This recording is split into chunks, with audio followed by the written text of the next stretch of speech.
On this episode of Audiobook Club, The Twist of a Knife, book number 4 of Anthony Horowitz's Hawthorne series, in which the author himself is one of the main characters.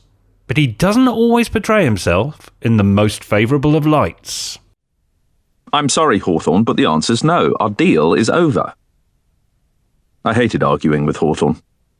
It wasn't just that I invariably lost. He managed to make me feel bad about even trying to win. Those murky brown eyes of his could be quite ferocious when he was on the attack, but the moment I challenged him, they would suddenly become hurt and defensive, and I would find myself backtracking and apologising, even though I was quite sure I was right. I've said this before, but there was something childlike about his moods. I never really knew where I was with him, which made it almost impossible to write about him, and that, as it happened, was exactly what we were discussing now.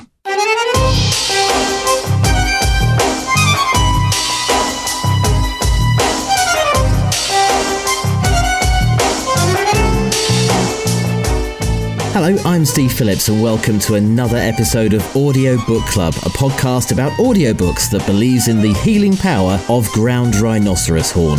On this episode, we'll be reviewing The Twist of a Knife, book number 4 of Anthony Horowitz's Hawthorne series of whodunnits. Joining me down the line from Adelaide in Australia to help me with this task is the closest thing that we have here at Audiobook Club to a pet gerbil. It's Matt Layton. Hello, Steve. The views of the script are not necessarily reflective of the views of the presenter there, by the way. You're not a pet gerbil. I mean, frankly, I don't think you'd like the seeds. Is it seeds they eat? I don't know where I've gone with that one. I don't know. As long as you change my newspaper once a week, Steve, I don't mind.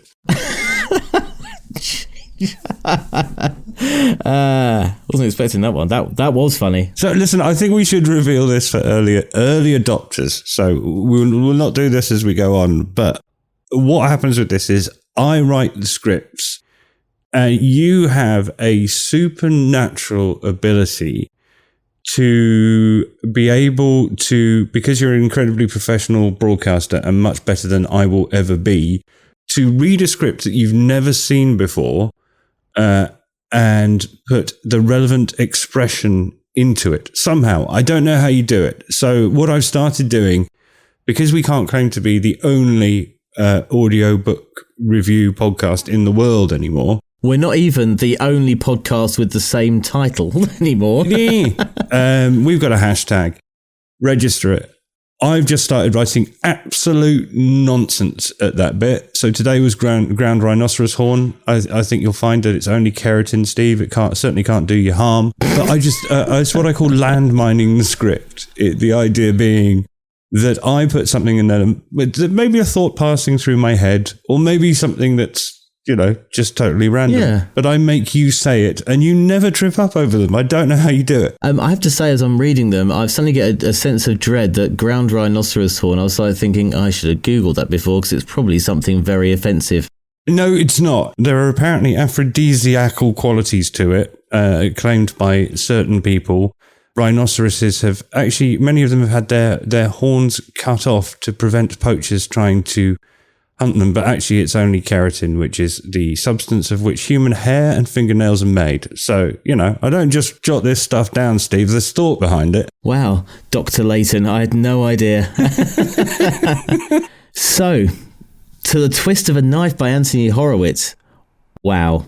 Yes. The rules here at Audiobooks Club is that if the latest book has come out and one of us has read part of the series and the other one hasn't, the other one goes back to book 1. So I've read the latest book, The Twist of a Knife, and you have read the first book in the series, which is called The Word is Murder. Is that correct? That is correct. And actually, I must say, just to pick you up on there, you did very slightly say Audiobooks Club, which is actually correct because you've read one, I've read another, and we'll pass over when you said Lotus instead of latest because I thought you were about to say I read the Lotus notes on this book to get the storyline. It gets to the point, doesn't it? When we start cheating on this, then we start trying to find shortcuts to get through. This is Audio Lotus Notes Club, in which we just review praises of books we can't be bothered to listen to. Yes, that's right.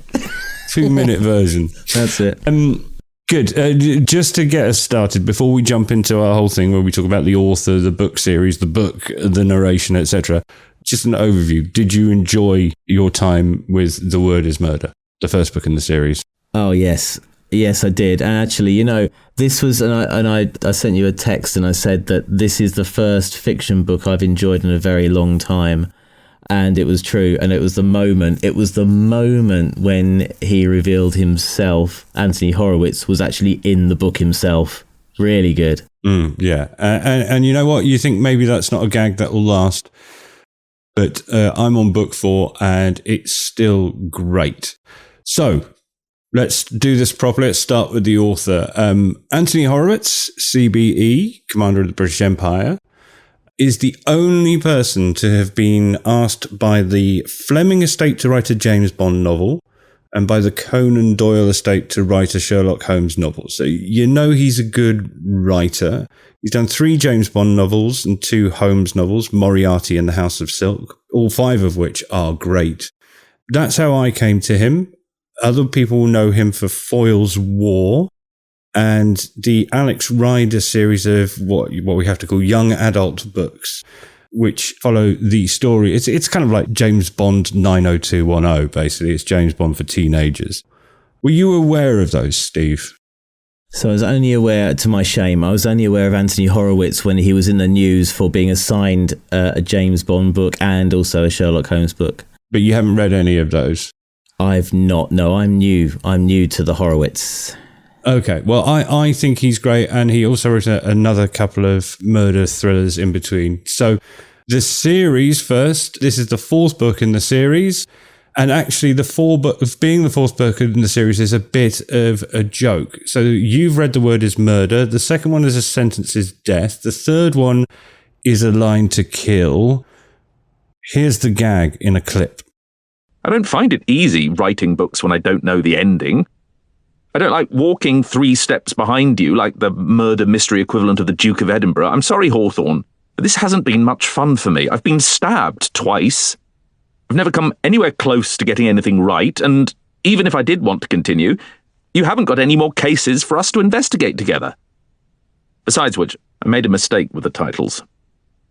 You should have called the first one Hawthorne Investigates. That's not what I mean. I snatched one of the Kit Kats after all. I didn't want to eat it. I just wanted to spoil the pattern. It's the concept. It doesn't work. I'd decided that all the titles would have some sort of literary reference. After all, I was a writer, he was a detective. The word is murder, the sentence is death, a line to kill. It had seemed like a good idea at the time, but I'd already run out of grammatical allusions. Life comes to a full stop. It wouldn't make sense in America, where they have periods. The case of the missing colon. It would only work if a body part went missing from a morgue. No, even the titles were telling me that I'd agreed to a trilogy, and that was as far as it would go. So The Twist of the Knife is the 4th book in the series. Now, Steve, I've got a new plan. So we're up to the minute here. This book was released last Thursday. So we've got our finger on the cultural pulse. I wanted to see if I could introduce a new feature to Audiobooks Club. Audiobook Club. You see, it's good. Sorry, I quite like it. I like it. I mean, it'll be different. It'll differentiate. It's just by one letter to everyone else. It's in the same way that I go to Westfields in it when I want to go shopping. That's it. Up Westfields. That's right. Up Asda's. Audiobooks Club in it. So I wondered if you might, because there's not enough of you in this, if you might take up reading the blurb for us. I've copy and pasted the blurb for you. Should we see how it goes? Oh, so you just have. Yep, no worries. Oh, well, sight reading extravaganza here. Here we go then. Here is the blurb for The Twist of a Knife. I've written 3 books and our deal is over. That's what reluctant author Anthony Horowitz tells ex-detective Daniel Hawthorne in an awkward meeting. The truth is that Anthony has got other things on his mind. His new play, a thriller called Mind Game, is about to open at the famous Vaudeville Theatre in Shoreditch. Not surprisingly, Hawthorne declines a ticket to the opening night. The play is not enjoyed by the critics. In particular, Sunday Times critic Harriet Throsby gives it a savage review, focusing particularly on the writing.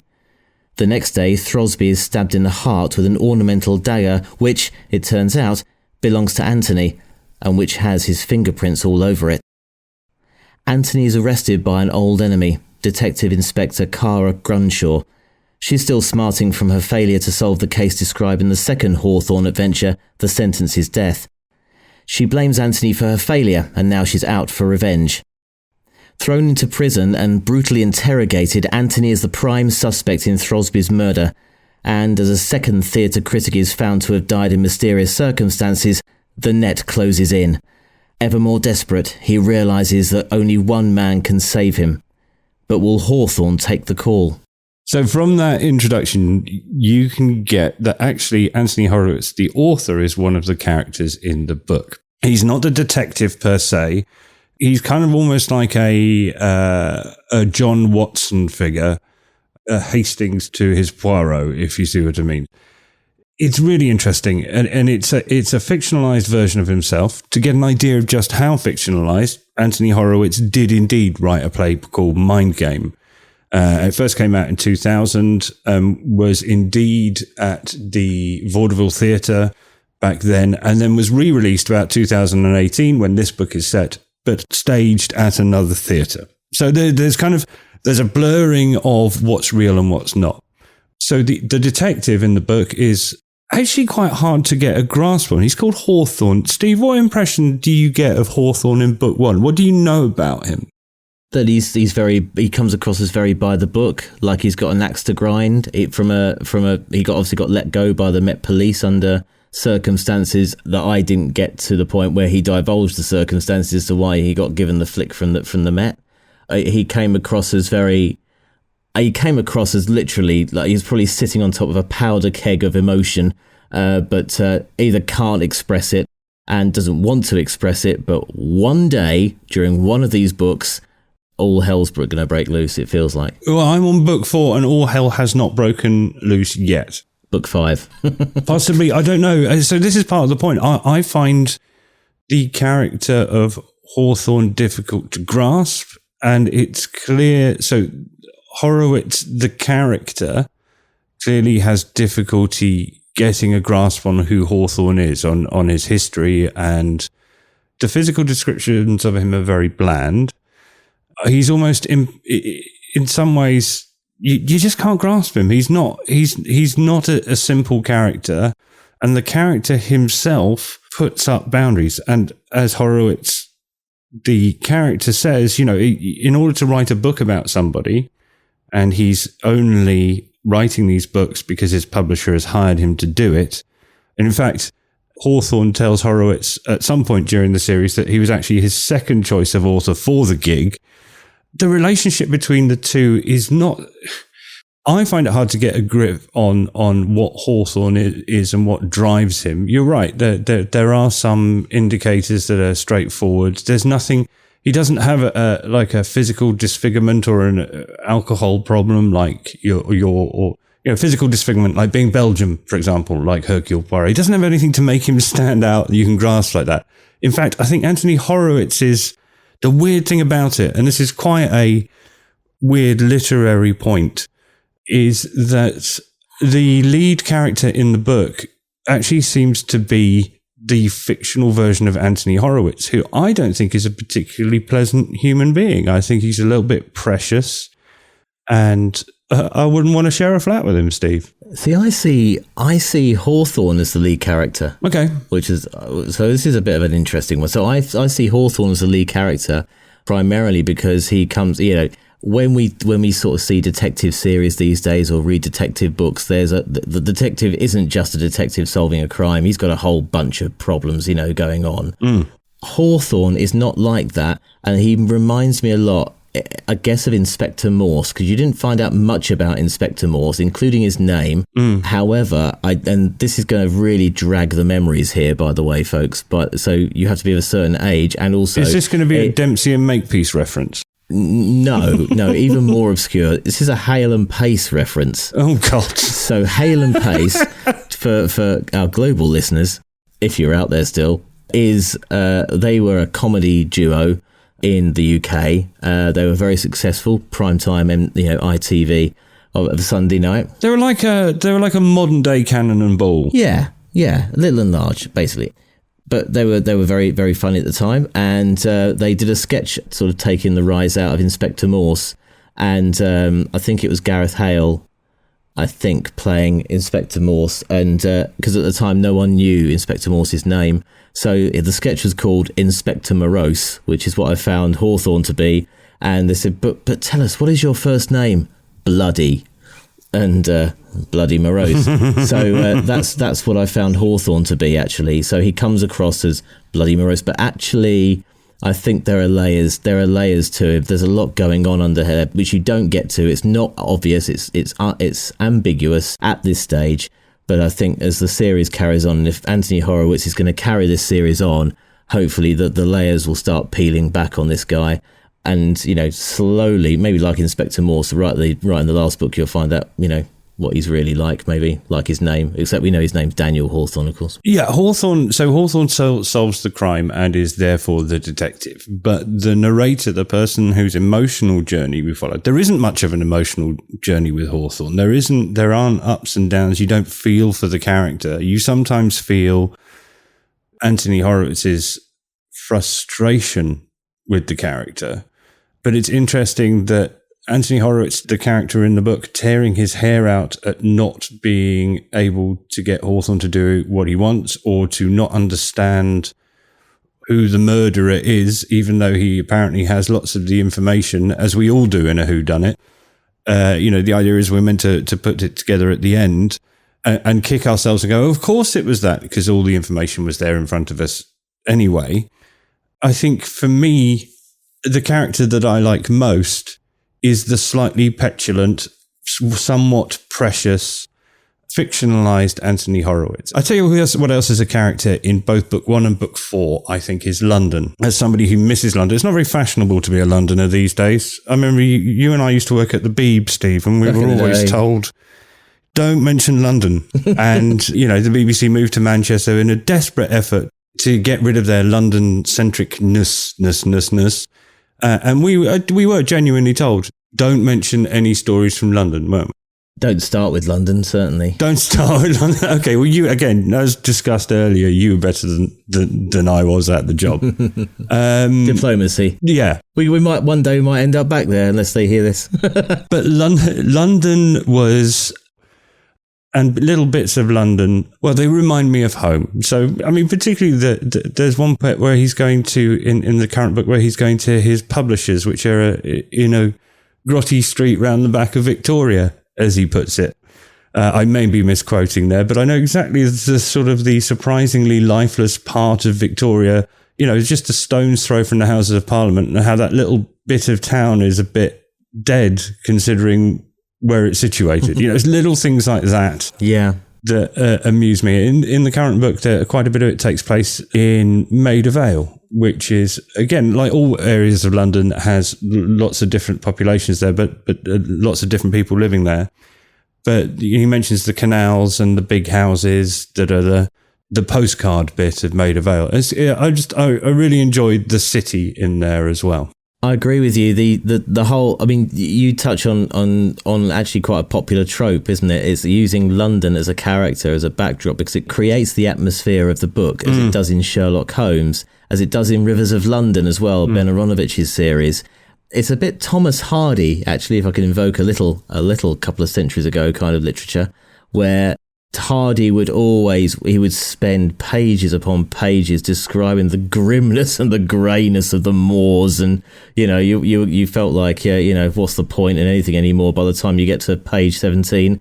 But he was very, very vivid in that, and so you are left in no uncertain terms the backdrop and the atmosphere of the story that's about to unfold. It's interesting. The book certainly has an awareness of the heritage of whodunits and detective novels, doesn't it?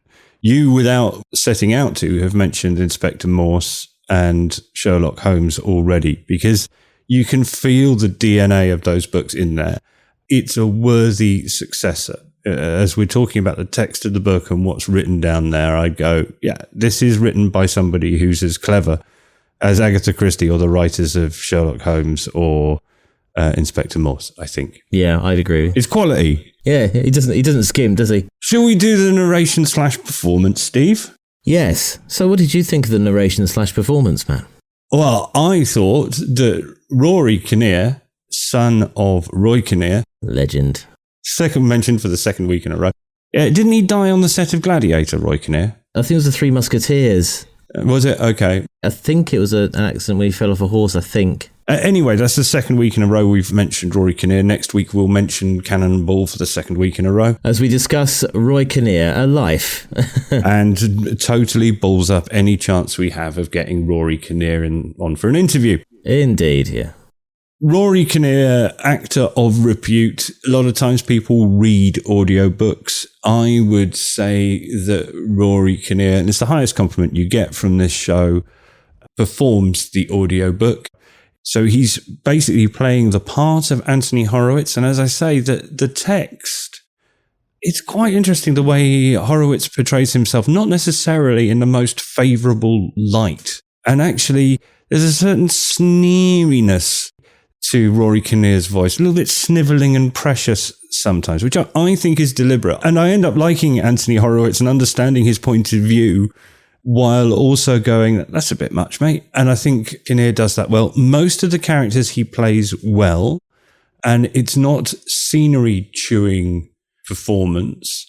I'd say Detective Grunshaw is not necessarily... I find that one, he hasn't quite got it. It's a bit over the top. It's a bit grating. But generally, he conveys the difference between the characters. He plays Hawthorne very well, but without over-egging it, and that makes a wonderful performance. Steve? And like I say, well, he's the reason why I've said that it reminded me of the Bloody Moreau sketch from Hale and Pace. Hawthorne comes across exactly as I suspect Horowitz wanted to write him. He is that character. So Rory Kinnear, in all the voices he does, it's a huge reason why I enjoyed the book. His narration is fantastic. He doesn't just read, he does perform. He nails those characters that I've listened to, obviously, in book one.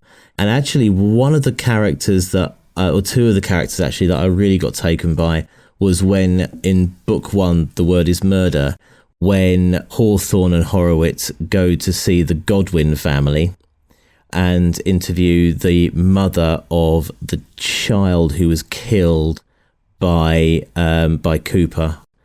I had to turn the volume up slightly because he portrayed her as someone who's clearly traumatized still. He put that across very sensitively, I thought. And also her son as well, who'd obviously the surviving son from the car crash that had caused their deaths by the lady who got murdered. The wonderful thing about my medication, Steve, is that I seem to have forgotten all of those bits that I've read 3 years ago. In my younger days, I could never read a book twice, but now you've made me want to go back and read it again because I can't remember the bits you're talking about. It's a ripper. Well, you wait till book 4. He plays somebody of Native American heritage and does a reasonable job at that as well.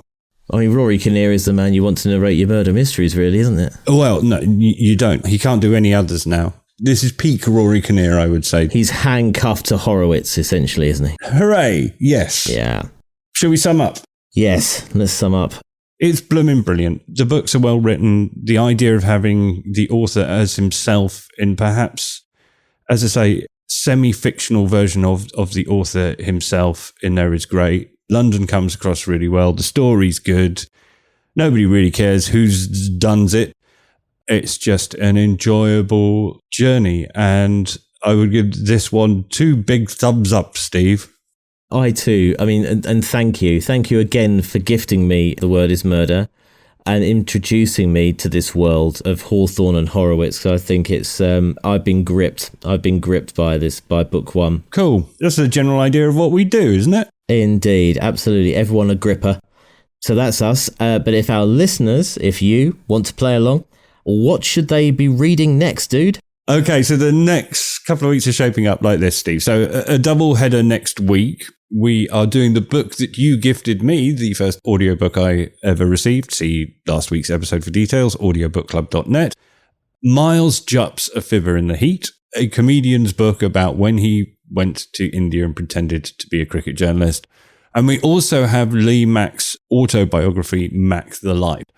The following week, and you don't know about this yet, Steve. What? We're going to have a guest recommender. Oh. And it's a new concept, so it deserves a new word. Renowned musician, producer, sound engineer, and friend of the show. I know you hate. Don't say that phrase. You put that in deliberately. Don't know. Oh, friend of the show. Friend. How can you be friend of essentially some airwaves or an MP3? Shane Kendall. How would you describe? Shane Kendall, friend of the show. Yeah. Now it's Shane. Shane, who he's a genius who sits in a studio in Australia editing together our videos whenever we get around to doing one, and helps me out and deputizes for me in my day job. Shane Kendall, he said to me the other day, he said, "Can I come on?" And I went, "Yeah, of course you can."